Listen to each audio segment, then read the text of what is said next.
Magandang araw sa inyong lahat at welcome sa aking channel. Ang sipag-sipag ni Catherine Bernardo at Alden Richards sa pagbisita sa iba't ibang sinihan.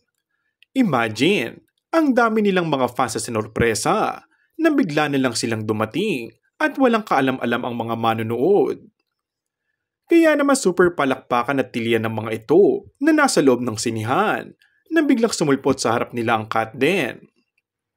Ang mas nakakagulat na panawagan ng mga orig na fans si Catherine na sana nga ang mapangasawa ng idol nila ay si Alden. Ang tukso ng maraming fans na wag na raw patagalin pa at magpakasal na ang dalawa, lalo na at mukhang vibes naman daw ang Bernardo at ang Fulkerson family.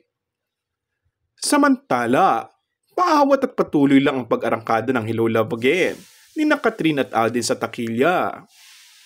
Ang katunayan ay umabot na agad sa 155 million ang kinita nito sa loob ng 2 araw. Unang kolaborasyon ng Star Cinema ng ABS-CBN at GMA Pictures ang Hello Love Again na mula sa direksyon ni Cathy Garcia Sampana. Nagsisilbi itong sequel sa 2019 top-grossing film na Hello Love Goodbye. And that's all for our today's video. Kung bago ka lang sa aking channel ay mag-subscribe at pindutin na rin ang notification bell. Maraming salamat!